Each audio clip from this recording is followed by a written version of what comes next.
लोक वर्णन।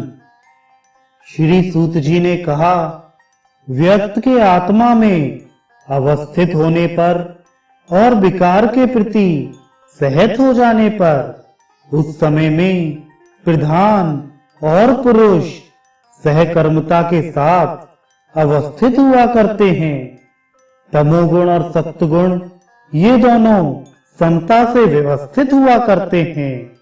उसके साथ ये उद्रेक नहीं होते हैं और परस्पर से उसके अनुगामी रहा करते हैं। जब इन गुणों की समता होती है तो उस समय में लय जान लेना चाहिए, और जब इनमें किसी की भी अधिकता अर्थात परस्पर में विषमता होती है तो उस अवस्था में सृष्टि कही जाया करती है। और सत्व की वृद्धि में स्थित हुई थी और ध्रुव पद्म शिखा में होता है, और वह बीजों में जल के ही समान प्रवर्तक होता है। ये गुण विषमता की दशा को प्राप्त करके प्रसंग से प्रतिष्ठित होते हैं। गुणों के क्षोभ्यमान होने से ये तीनों गुण बड़े आदर में जानने के योग्य होते हैं। ये शाश्वत अर्थात नित्य रहने वाले हैं, परम गुह हैं, सबकी आत्मा हैं और शरीरधारी हैं। सत्वगुण विष्णु है, रजोगुण प्रजापति ब्रह्मा हैं और तमोगुण साक्षात रुद्रदेव हैं। रजोगुण के प्रकाशक विष्णु ब्रह्मा के सृष्टा होने की अवस्था को प्राप्त किया करते हैं। जिस महान ओज वाले से यह विचित्र प्रकार की सृष्टि समुत्पन्न हुआ करती है, वह प्रथम ही शरीर था जो कि धारणत्व से व्यवस्थित था। यहाँ पर अनुपम ज्ञान से और वैराग्य से सप्तति था। इसके अव्यक्ता के लिए उस मन में वह जो भी इच्छा करता था वही करता था, क्योंकि इसके तीनों गुण वश में किए हुए थे और भाव से वे एक दूसरे की अपेक्षा करने वाले थे। चतुर्मुख ब्राह्मत्व को प्राप्त किया था और अंत करने वाले पुरुष हुए।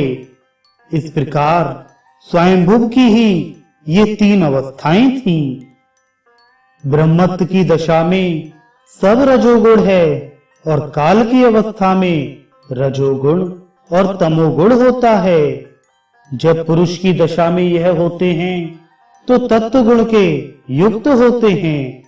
इस प्रकार से स्वयंभू में गुणों की वृद्धि होती है। जब ब्रह्मा की दशा में यह रहते हैं तो यह लोकों का सृजन किया करते हैं। जब काल का स्वरूप धारण किया करते हैं तो उन सभी लोकों का संचय करते हैं। जब केवल पुरुष की दशा में होते हैं तो यह उदासीन रहते हैं। ऐसे स्वयंभू की ये तीन भिन्न भिन्न अवस्थाएं हुआ करती हैं। ब्रह्म कमल के दलों के समान नेत्रों वाले होते हैं और काल का जब उनका स्वरूप होता है तो अंजन के समान कृष्ण वर्ण होता है।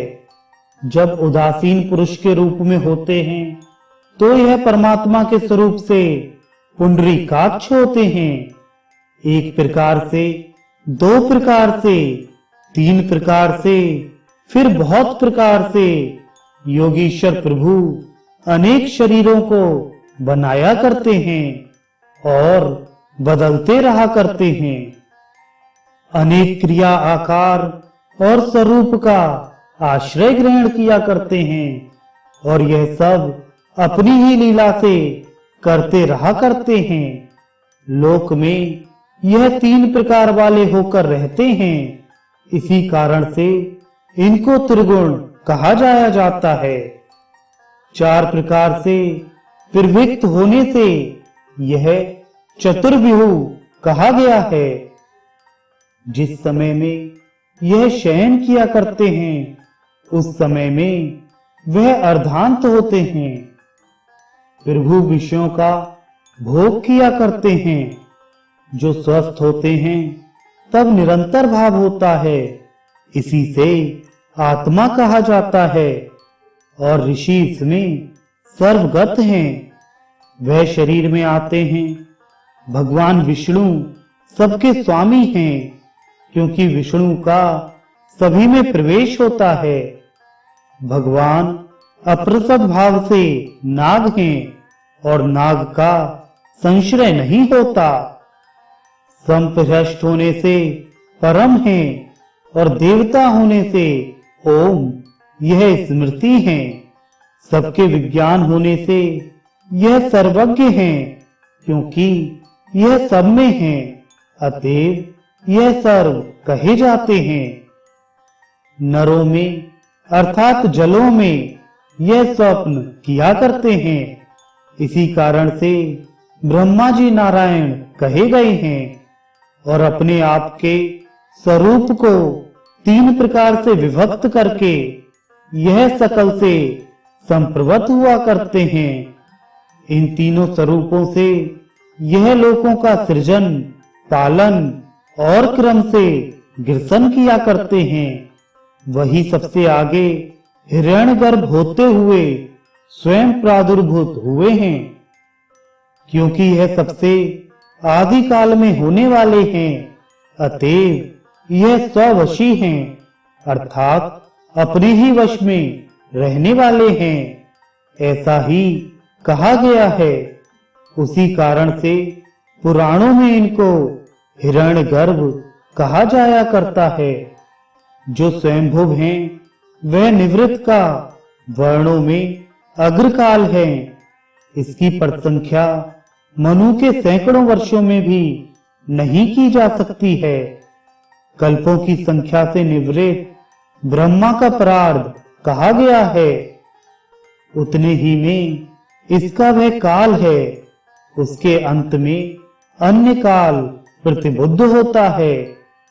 करोड़ों सहस्त्र वर्ष जो कि इसके ग्रहभूत हैं, उतने कल्पों के समतीत हैं, और जो शेष हैं वे दूसरे हैं। जो स्वयं कल्प है वह वराह कल्प है, ऐसा ही समझ लो। वृथा उनमें सांप्रत है, और जो कल्प होता है 1 सहस्त्र युगों के पूर्ण हो जाने पर नरेश्वरों के द्वारा परिपालन के योग्य है।